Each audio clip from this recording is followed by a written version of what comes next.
guest speaker today is Sidney Blumenthal, who was a former aide, as some of you may know, to President Bill Clinton and widely published American journalist and author.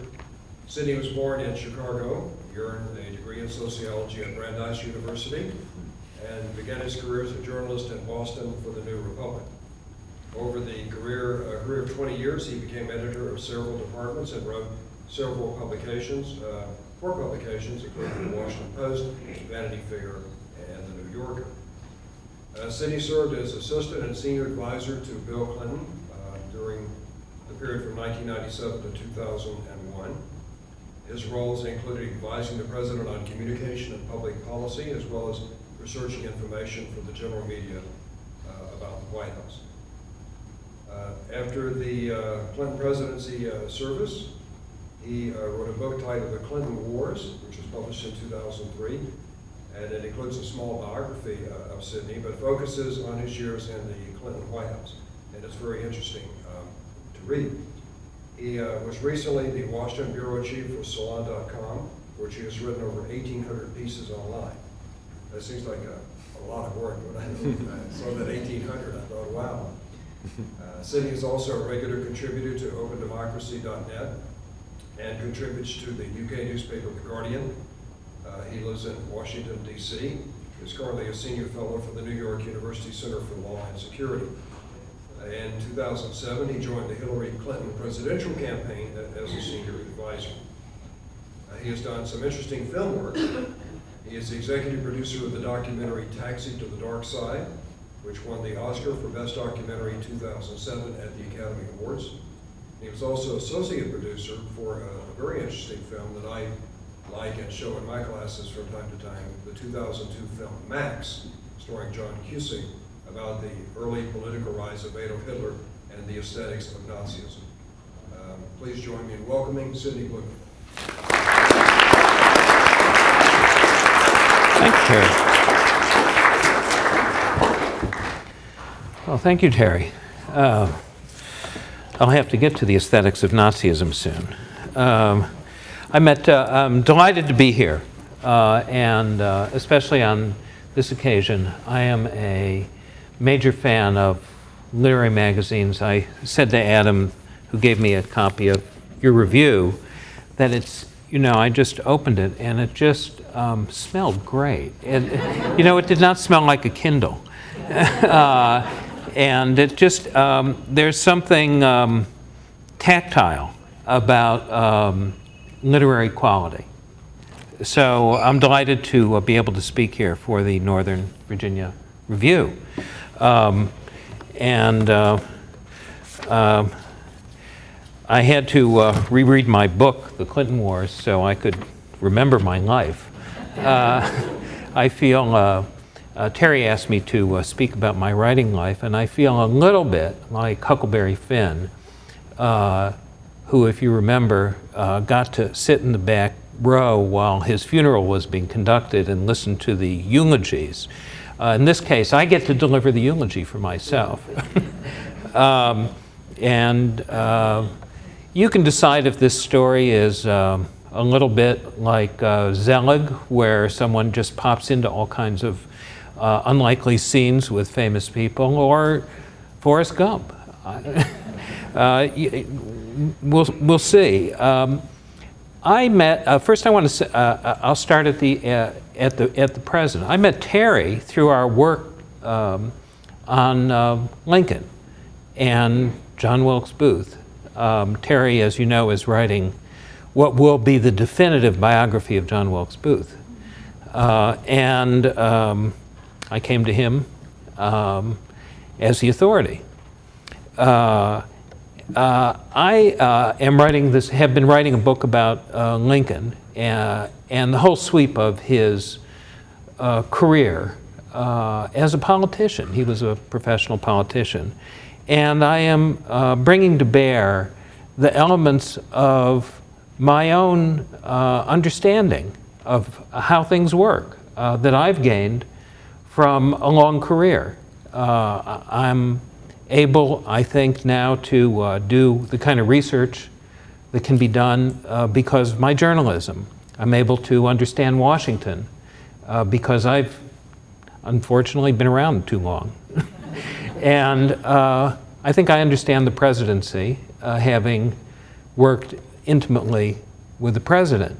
And while things change, there are a lot of things that still remain and endure. I began as a boy in Chicago, on a street like the streets in the towns around here. My father was a salesman, my mother was a housewife, and then sold real estate in the neighborhood. And I played ball in the street. At the age of 12, my interest in the outside world was awakened by a figure that in Chicago was called a precinct captain. And he was a character out of Damon Runyon. He had been a second for various old-time boxers, hung out in rings. He was now a city worker and lived in our neighborhood, and decided that he would take me to the big rally in 1960 to see John F. Kennedy. And it was for a 12-year-old, a pretty electrifying sight with, and something from another era that we don't see anymore. Thousands of people marching down city streets carrying torches to a stadium. Actually, I got to see Kennedy and hear him speak, and it was very much like that, as described by Theodore H. White in his Making of the President in 1960, where he describes the scene somewhat similarly in the Boston Garden, where all the pals are looking at him and wondering, how do I get that? What is this? And you could, it was a certain freshness that had not existed before. And it awakened me to the outside world. And just to give you an idea of how different it was then, I had heard that then President Kennedy read the New York Times. This was a revelation to me. I'd never heard of the New York Times. My father brought home all the Chicago papers. He liked to get every sports section. And I discovered a place underneath the elevated trains in Chicago where I could go on my way back from school that would get copies of the New York Times. It was the only place you could find it. You couldn't go, couldn't go online, couldn't get it delivered in Chicago. So that, it made me aware that there was this very big world out there, and I wanted to be very much part of it. After graduating from university, I fell into journalism. I did not know what I wanted to do. I'm sure that's not unusual for young people. And I had run into a classmate of mine I was then working as a guard in the Boston Public Library. And eventually I was fired because I was caught reading the books. I wasn't much of a guard. And ran into a friend of mine. I said, "What are you doing?" He says, "Oh, I'm working for a newspaper." I said, "Well, what do you do?" He says, "Well, why don't you just show up and then you think up a story and then you go out and you write it up." I said, "Well, I can do that." And so I didn't go to journalism school. I didn't regard this as a profession. It's something I just fell into, the way that generations of journalists had done before me. And I worked for a succession of newspapers in Boston. They were they're called alternative newspapers. They had mass readerships. We had readerships of, we covered City Hall. I covered the state legislature. Sometimes we do unusual stories. I remember doing a story on the 10 dumbest state legislators. it got me, though, because of my background, to realize that there was a big change in politics. So I began talking to people I met in politics in Boston and discovered a whole new species called political consultants, people working in media and polls and so on. And I started writing about them, and that became the basis of my first book, which I called The Permanent Campaign. And that idea was that the politics that I knew of growing up in Chicago, machine politics, organization, patronage, was being replaced by a new politics of media, public opinion polls, TV ads, and the consultants were replacing the party bosses. They were the permanent figures, and governing was becoming a permanent campaign. Through that, one of the most interesting things I learned much later was told to me by Mary McGrory, who you may remember was a columnist for the Washington Post. Mary said to me once, write yourself where you want to be.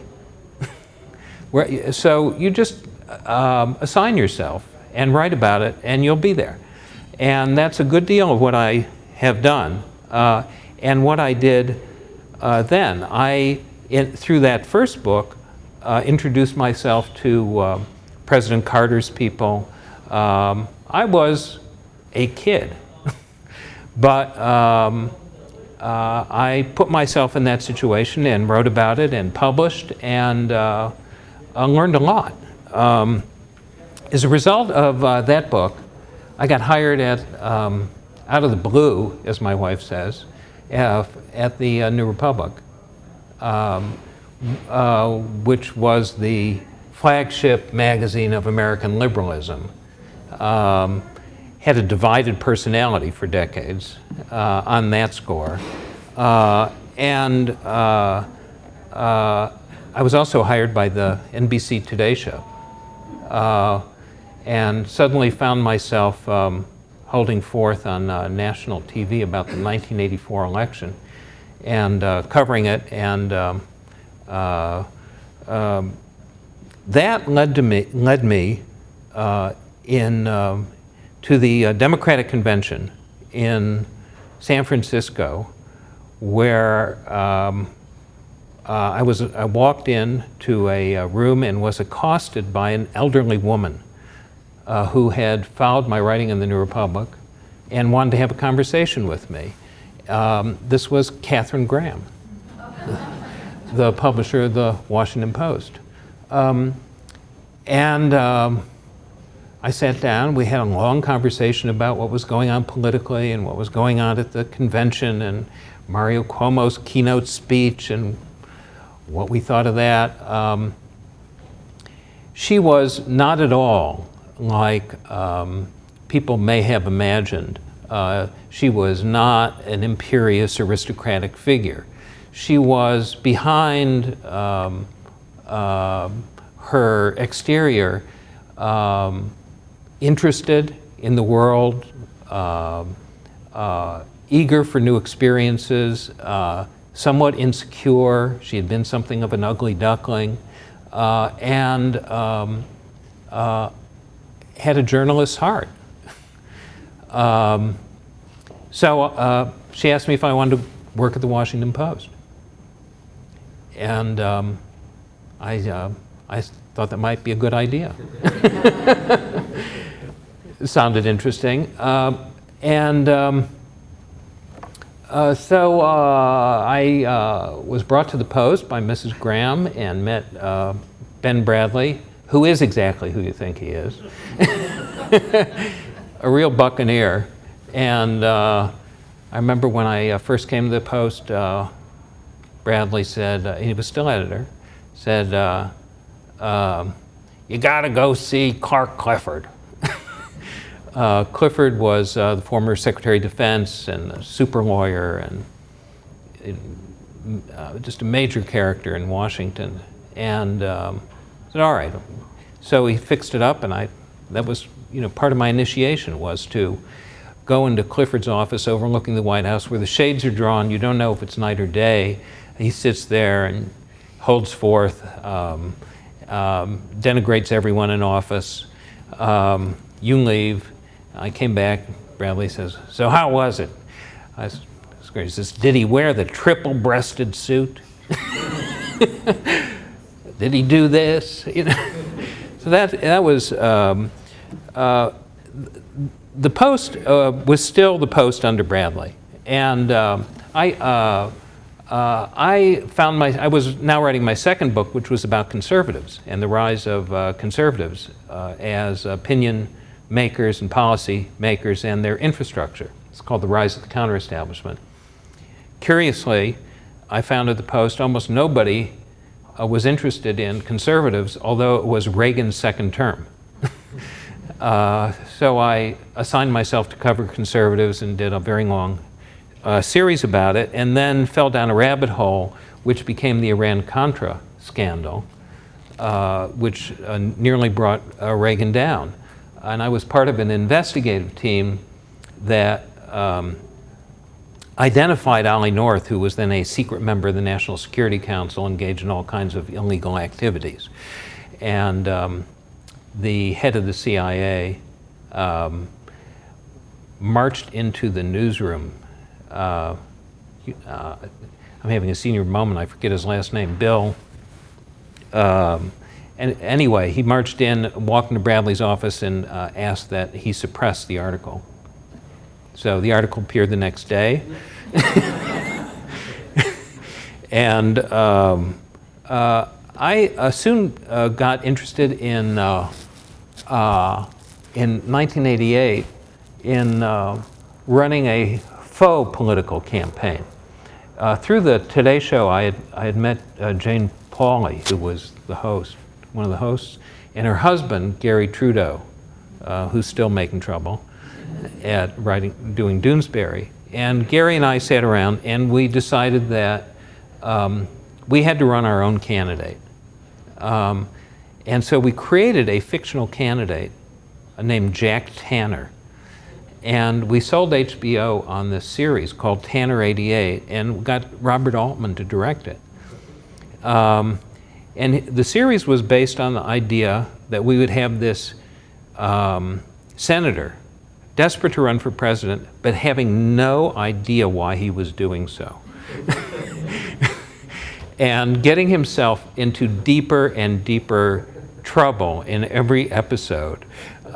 Scandal after scandal, through no fault of his own, that would illuminate what was going on in politics. And Altman was, working with Altman was astounding because it was very much like the movie Nashville, but we were doing it in Washington. If you can see Tanner, there's a great episode where we did a Washington dinner party, none of it scripted, for an hour, where I invited notables from around Washington, and we just and Altman set up cameras. Gary was there, and then we'd run our candidate through the room, and he would ask different people advice on what he should do about different things, and it really. And people participated in it, and there were congressmen and senators and members of the press, and they all went for it, and they all gave him, much better advice than he was going to act on, because he was going to get in trouble. That was the most satisfying campaign I had been involved in to that point that I'd seen. I was, at that point, actually very seriously interested in the end of the Cold War, and had watched Gorbachev pull up in front of old Duke Ziebert's restaurants, jump out and yell to the people on the balcony there, shake hands with people in the street. And I was then at the Post, and I was able to speak to the people who had made the Cold War, not only Clark Clifford, who Bradley had introduced me to, but George F. Kennan, who had written the famous Mr. X document, was the early containment policy, and many others. And I had a good sense of, historically, that the era was ending. I had managed to meet political attachés at the Russian embassy at the time, and then decided I would write a book on the end of the Cold War. It was called Pledging Allegiance. It covered the actual campaign of 1988, and it was about how the political figures there were not responding to this epochal change that was actually happening. The only one who actually was responding was Reagan. Most people thought he was out of touch. He was the only one responding. The others were pretending this was not happening. I went to Moscow and found myself in odd situations, going to what was called then the USA Institute, where Americanologists in the old regime would study us, and they were very close to Gorbachev at the time.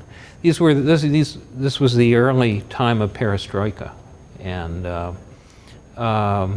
they brought me to the Writers' Society. They had a magnificent building built for them under Stalin. It was completely controlled until very recently. I was just sitting there, and they had 1,000 people in the audience. They were all very excited about what was going on, and they asked me to come on the stage unbidden. I had no idea what to say, and I certainly was not in Russian. But it was a very exciting moment. People who were with us couldn't wait to get home because they wanted to read the newspapers, because for the first time there was something to read in the newspapers. So it was very moving to meet people like that then. But I also had a sense that our politics were changing. I went back to the New Republic after publishing that, while I was publishing that book, and I had met a few years earlier someone who, a number of friends of mine had insisted that I meet. I had been reluctant to do so. They had said I should meet this person. He was from the South. He was a governor of a small state. And I agreed I would meet Bill Clinton. And I had befriended Bill and Hillary then.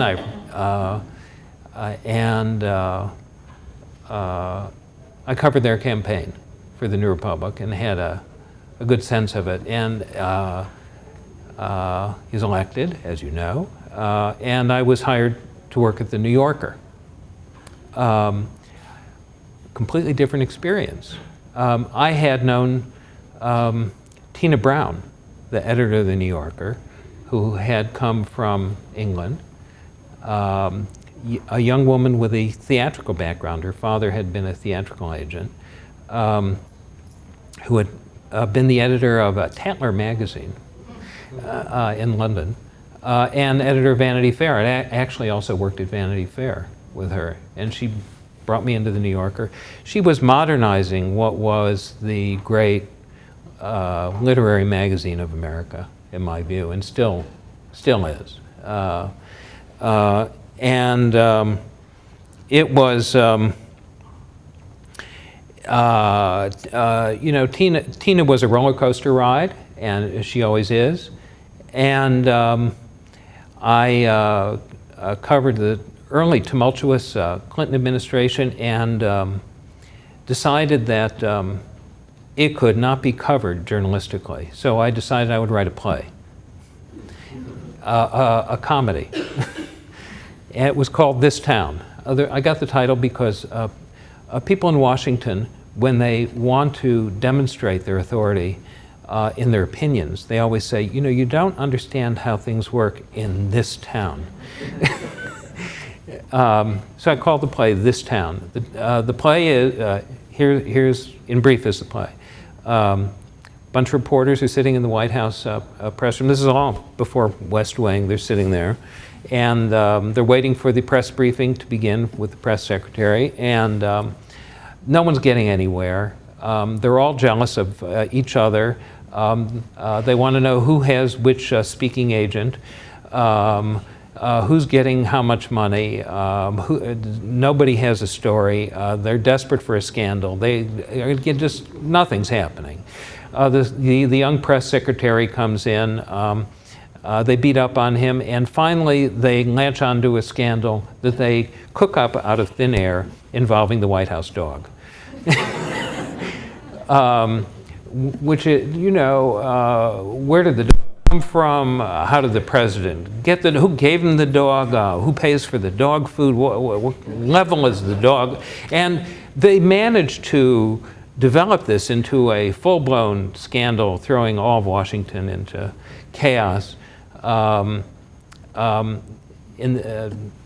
couple other plot elements, the head of the news division is the head of the equivalent of Meet the Press is going to become head of the news division. So they're all desperate to become the host of Meet the Press. So they're killing each other. As a result, they're beating up on this young press secretary. The denouement, of course, is the press secretary gets the agent they want. He gets the job as host of Meet the Press.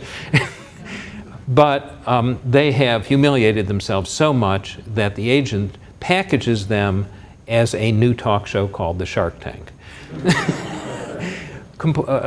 So true to life that it actually presaged George Stephanopoulos' rise to host of ABC's This Week.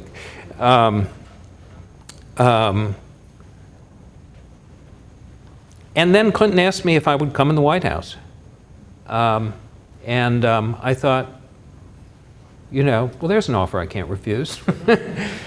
He said, well, leave it to me. Well, who is he going to fix it up with? He was president.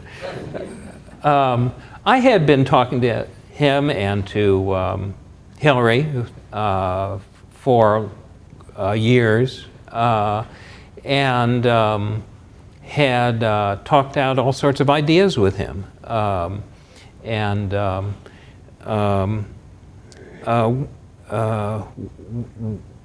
odd thing I was doing was I had been going back and forth to London and had befriended someone named Tony Blair, who was then a backbencher in the Labour Party, then became leader, and I introduced him to my other friend, Bill Clinton, and thereby got myself in the middle of that relationship. I'll just say a couple things about Clinton in terms of writing. It was hard to write speeches for Bill Clinton. There are, as you know, teams of speechwriters. And the reason is that Clinton would take everything and write it himself. And here's how a State of the Union would go with Clinton. We would sit in the White House movie theater, and the speechwriters would sit with banks of computers because they'd have to catch what he was saying and how he was changing things. There would be a text that would be created, and then we would sit there and we'd all respond. There'd be the policy people, and different sections. The State of the Union involves the entire federal government, and people killed to get a comma or a period representing their bureaucracy in a State of the Union. It's worth billions to them, and their position. So people, it's the most important speech of the year. And Clinton would, he'd stand up here and he'd read the speech, and he'd say it, right? And people are desperate and they're getting it. And then he would do the crowd noises while he would speak. He'd go, yeah. Then they say, and then they do this, yeah. And so he was, it was pretty amusing. And then, then he'd get tired of that and tell campaign stories. He remembered, complete lyrics of obscure country songs, small towns he'd spent, long periods of campaigning, people he'd met. He would remember, advertisements from campaigns from time immemorial. Remember when Hillary was first running, Hillary, as you noticed, she's gotten a lot better. But in the beginning, when she was running for the Senate, she was practicing. And we did this in the movie theater, and Clinton sat there with us. And then, and she was doing it. And then Clinton would get up and says, "You know what we need?" He says, "There was this ad that I had once in a campaign, and it was a dog. And every time my opponent would lie, the dog would bark." So that's what we need. We need the barking dog. Arf, arf, arf. But, and at the same time, in a split second, he would go to complete, finely grained knowledge of policy. I'm not sure that number's exactly right. You need to check that because I think, and then he'd go drill deeper on any particular policy. And everybody had to be on their toes because in terms of policy, the person who knew the most in the room was the president on any given subject. Now, that didn't mean that you could be lazy, and fall back on him. But it meant that there was a lot of give and take. I've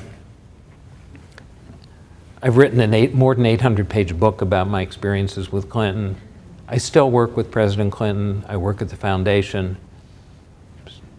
They are my friends, and I have a lot to say about them another time. But I will say, after the administration, I went back to journalism. I had this relationship in London with political life there, and the Guardian of London asked me if I would be a columnist. It's a great news. It's one of the great newspapers of the world, I was delighted to be able to write a column there for about 5 years, and I still am friendly with them. And I was in Washington editor of Salon.com. We did a lot of really good work. But I was particularly involved in one issue, and that issue was torture. I had also become a fellow at the NYU Center on Law and Security, and I was very disturbed that the country and national security and our moral reputation in the world was damaged by torture and torture as a policy. I had written article after article about it and felt very frustrated. And I decided that the only way to try and break through was film. I had done this previous film that Terry mentioned, which was a feature film. You can rent it. It's called Max. It stars John Cusack. It's about the rise of Hitler and Hitler as a failed artist. A friend of mine who's a crazy Dutchman, he actually wrote The Color Purple and the last Indiana Jones movie. His name is Menno Meijers. And I did this film just talking back and forth and talking about the aesthetics of fascism all through the impeachment trial. It was sort of semi-kept me sane during that. And so I thought we need to do a film. And I discovered Alex Gibney, who did Enron's Smartest Guys in the Room, which is a brilliant movie. And so we did this film called Taxi to the Dark Side. Just out of nowhere, we just did it. I pulled it together. We got Alex. We got brilliant producers. Alex went to Afghanistan. It's a forbidding subject, and I think the film addresses the issue. It ends with Alex's father, if you haven't seen it, who was an intelligence officer in World War II, who was dying at the time, talking about how he used to interrogate the Japanese and how important it was for our country to uphold our values. So we made this film. No one saw it, and it got nominated for the Academy Award. So we went to Hollywood, and my wife bought a dress. We drove around the block in a big limo, a whole bunch of us, and should we get out now? I don't. Yeah, get out now. And so we got out, and as my wife said, it really is a red carpet. And we were walking down the red carpet, and no one was interested in us because directly in front of us was George Clooney.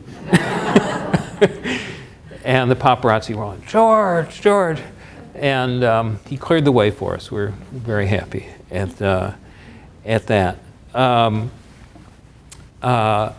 I've since then been working on this Lincoln book. Been working on it for a number of years. And I am interested. I've always been interested in Lincoln. I was taken as a boy to Springfield and shown all the shrines and the holy places and the Stations of the Cross, and grew up in Illinois. We always had a picture of Lincoln in a classroom.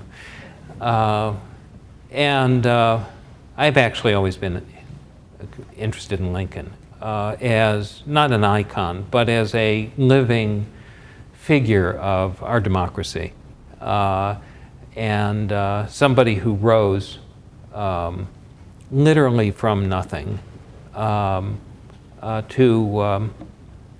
save the country. And the story's been told many times. I think I have some new things to say.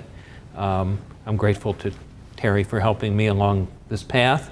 And I just want to finish. I have not talked about this book at all. I'm not finished. I finished the first draft. I'm rewriting now. And I just want to finish by just reading a paragraph from the book.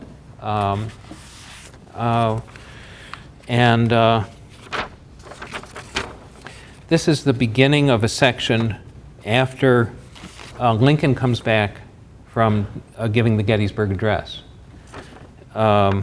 which you remember is in November of 1863. So it's the new year. At the doors of the White House on New Year's Day, 1864, 8,000 people lined up 2 hours early in the cold and wind to shake the hand of the president. For the first time, among the customary throng stood 4 black men who were each in turn properly introduced by name. Lincoln was worried about many things, and one of them was William H. Johnson. Johnson was a young black man who had befriended Lincoln in Springfield, accompanied him to Washington, and served as his valet, barber, and all-around helper. Lincoln could not hire a free black at the White House without political clamor, so he got him employed as a messenger at the Treasury Department. Immediately after delivering his speech at Gettysburg, where Lincoln was stricken with a splitting headache, a symptom of variola, Johnson applied cold compresses to his forehead to relieve his pain.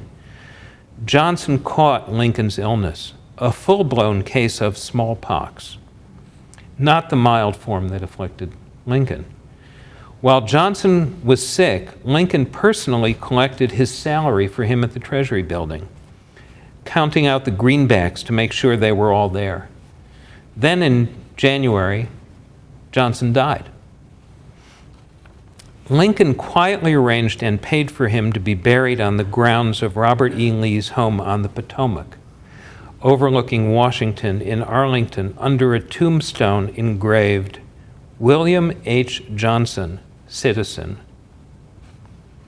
A month earlier, the federal government had established a freedmen's village of emancipated slaves there, dividing it into plots of land for farming and about 1,000 houses.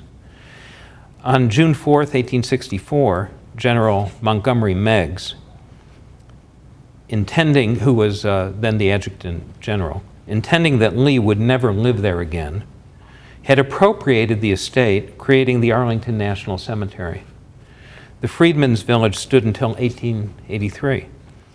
On January 28th, 1864, Lincoln wrote Treasury Secretary Salmon Chase requesting that the position made vacant by William Johnson's death be filled by one Solomon James Johnson, presumably his son. A sketchy version of Lincoln's care for, quote, a poor Negro was mentioned in a campaign biography that year, but none of the details that might be politically difficult appeared, including William H. Johnson's name, identity, or exact relationship to Lincoln. It's a story that I think is little known, but I can tell you that today you can find that tombstone at Arlington. And if you Google it, you can look at it. Thank you very much for having me. And I'm interested in any and all questions. Thank you.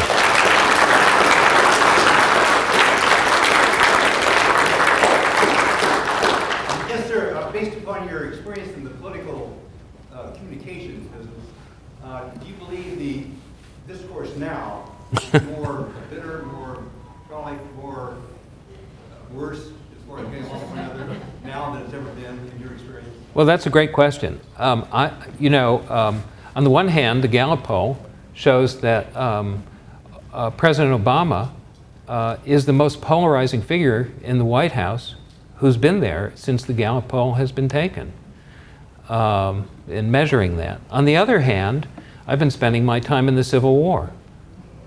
And I can tell you that things have been much worse.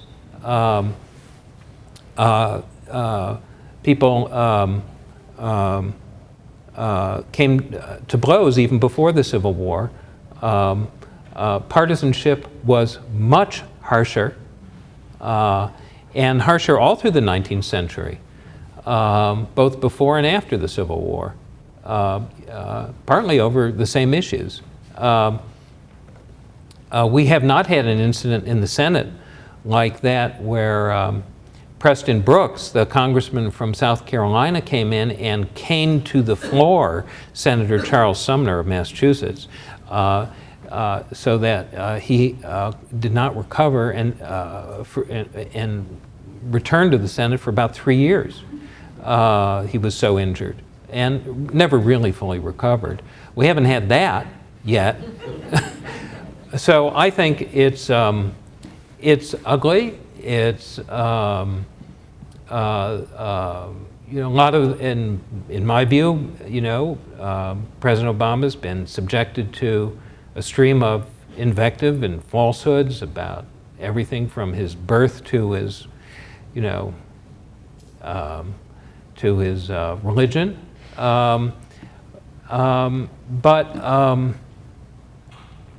In 1864, if I can just draw on my recent research, the most popular pamphlet against Abraham Lincoln was called Abraham Africanus I, claiming that he was part black himself and that his secret program was what was then called a word that was invented that year in that campaign, miscegenation.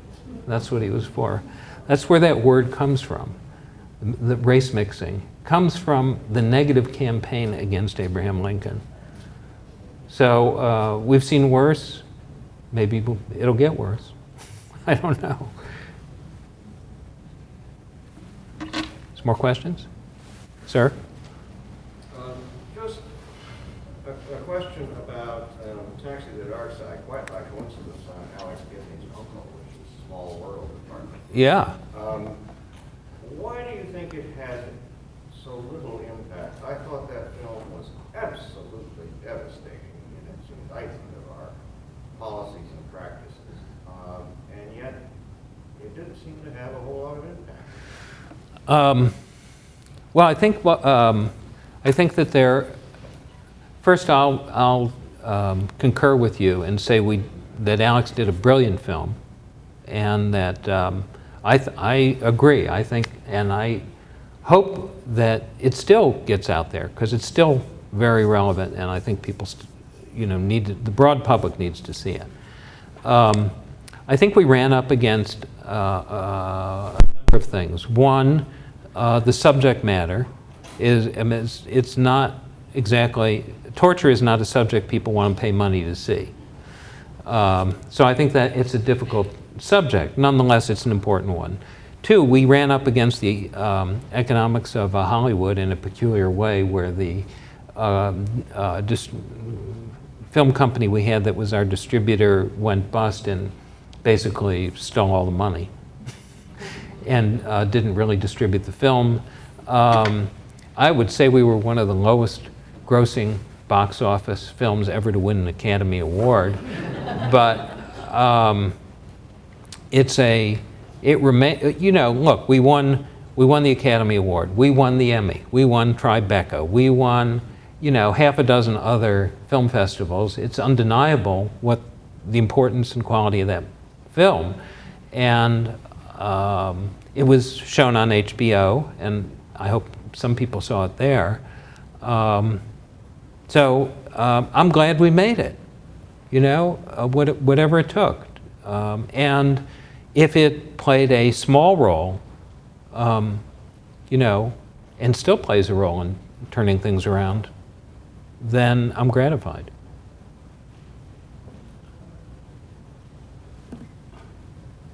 There must be more questions. Any more hands? Yes. When do you pick up Lincoln's career in your book? Where is the starting point? Where do you go? Is it a biography, or is it just? It's not a proper biography, but I start at the beginning, and I've found a lot of in the beginning. Lincoln said he was naturally anti-slavery, and by that he meant that his parents were against slavery, and they were. His poor, semi-literate parents from Kentucky belonged to a primitive Baptist church that was a schismatic anti-slavery church, and they left Kentucky because of slavery. Because Thomas Lincoln felt that he could not survive in a slave system and wanted to get to a free state where he might own some land. He never quite succeeded, and was a difficult man himself. So I started at the beginning. There are lots of strange twists and turns about it. Lincoln, said at one point for his he was very reluctant to talk about himself, and but he was running for office, so he had to, and he gave several campaign biographers interviews, and there's startling stuff in there. In the first one, he says out of nowhere, he says, well, I was a slave. And he explains that before he was 21, his father used to rent him out as a laborer. And all the money went to his father. And he would work in the field, and he would do split rails, as we know. But he regarded himself as a slave. Lincoln is such a subtle character. He does strange things that people don't catch. And he gives a physical description of himself to his first biographer, who just acts as like a stenographer, writes it all down and says, you know, I'm this high and my stocking feet and I weigh this much, and he says, and I have no brandings or markings on me. And what he means by that is that in the newspapers of the day, there were ads in almost every edition for fugitive slaves, in which they would list the particular brandings and markings. And what Lincoln was saying was that he identified with them. So there's just a lot that I'm coming across from the beginning, the early period. I'm now rewriting about Lincoln's earliest debates with Stephen A. Douglas, which begin in 1838, 20 years before the famous Lincoln-Douglas debates. He debated Douglas constantly for decades and was desperately rivalrous and envious of him. Just since we have a room full of writers and creative people of other sorts here, would you say something about your daily routine of writing? Your physical, how you set it up and when you do it, and what your rhythm or pattern is? Well, in the past, depending on what I was doing, I would sometimes go to an office. So when I worked for a newspaper or magazine, I would go to an office. And that was all before the internet, of course. You had to be in a central place. I remember the Washington Post, which doesn't quite look like it now, but it looked exactly like the newsroom in All the President's Men, just this huge, cavernous, open office. So I learned, not just there, but I had learned to function amid chaos and noise. But I sit alone most of the time in my room in Washington with a dog. And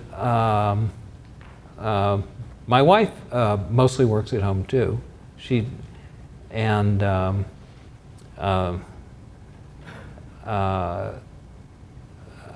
I just sit in my room and I work in the morning, and then I walk the dog, and then I write and walk the dog again. And that's what I do every day. The only way to do this is just to put in the time. It is, writing history is hard labor, you know. But let me just say something about that.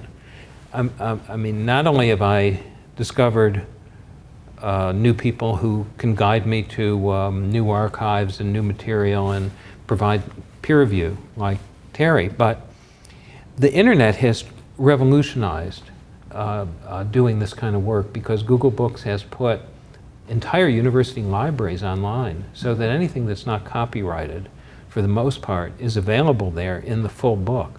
I can usually find that, and intuitively reading a lot of this, I can then figure things out. You begin to inhabit this world of the past. What a lot of academics don't understand, who've never really been in politics, is that politics is about relations among people.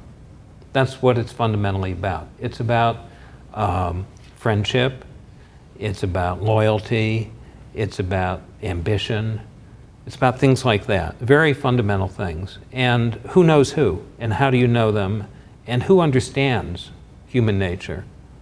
And there are people in politics who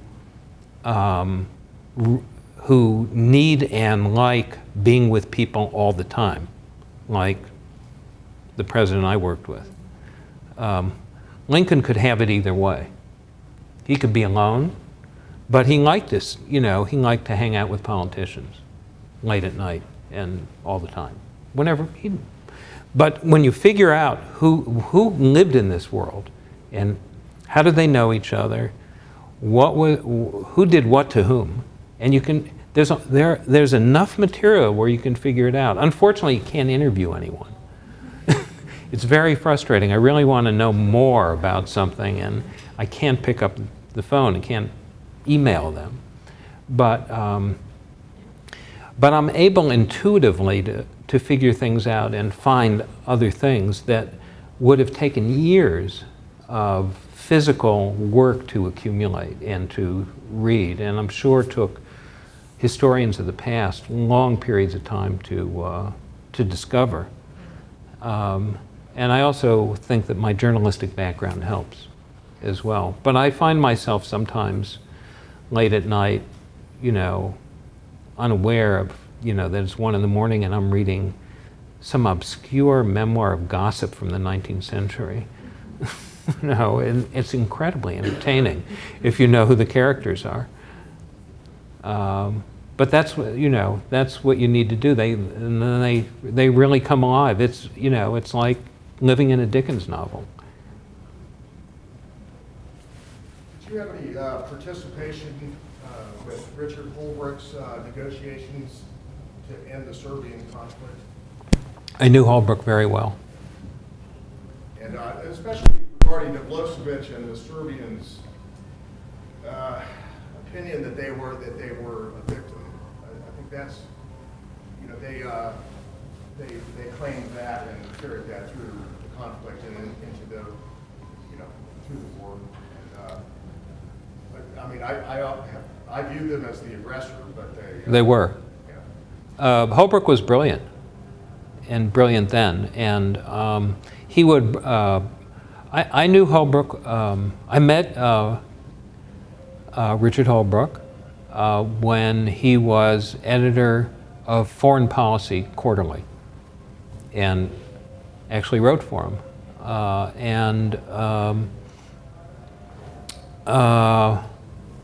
He was trained as a Foreign Service officer. Served in, his formative experience was Vietnam, and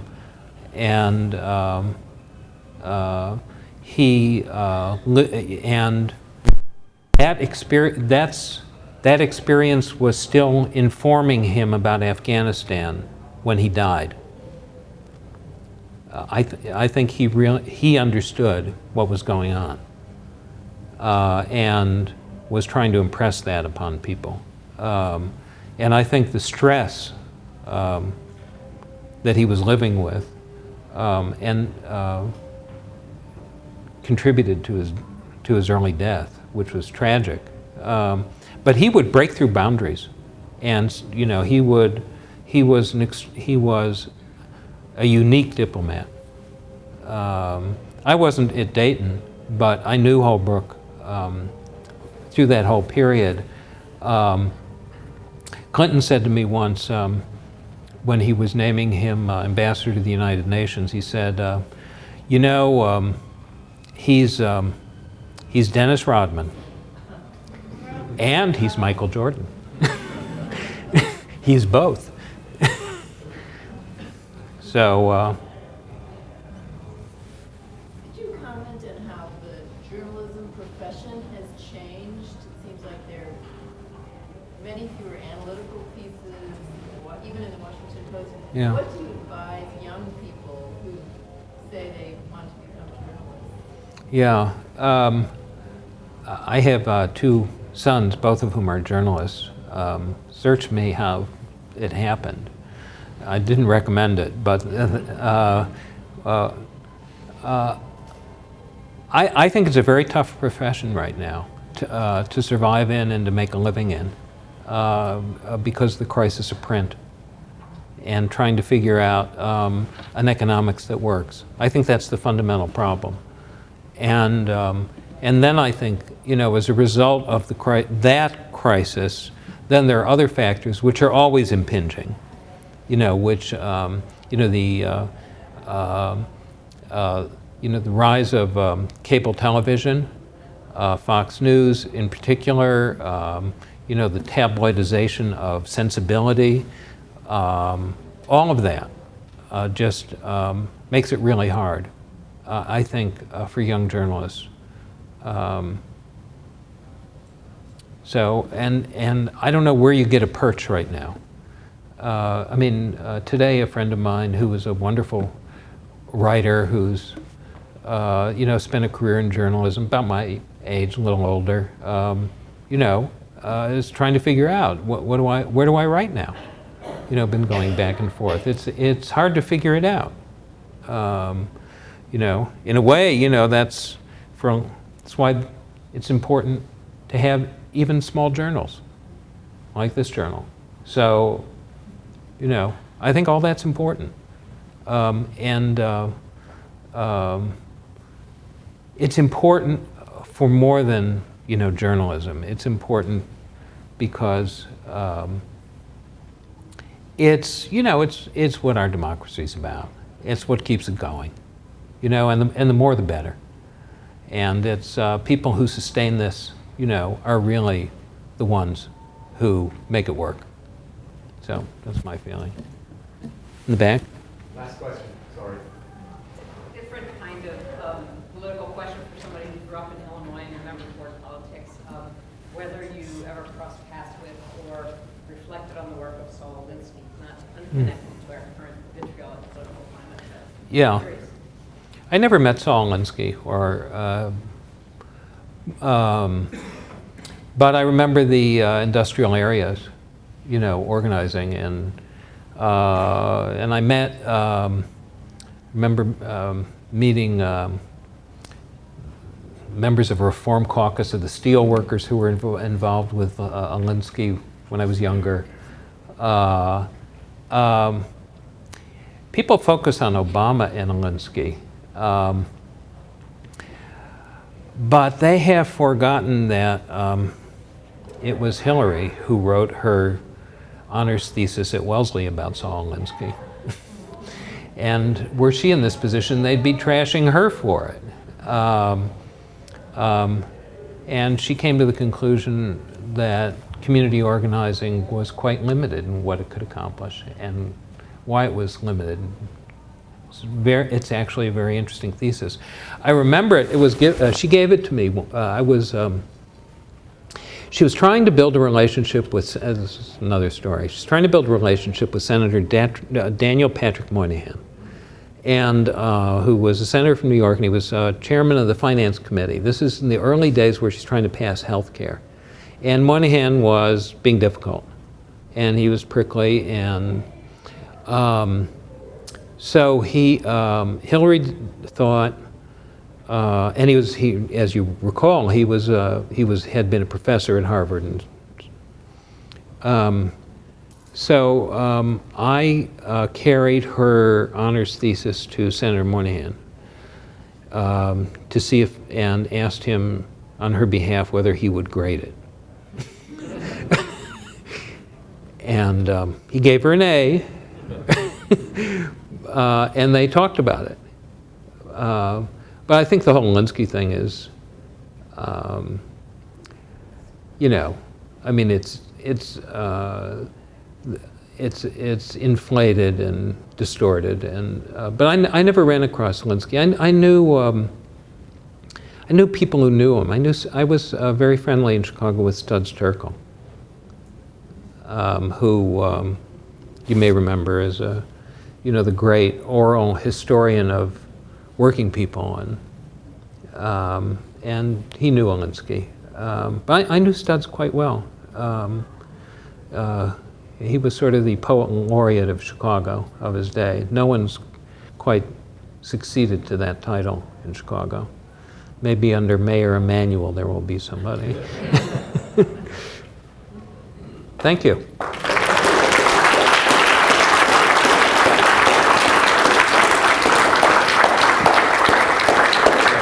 Thank you.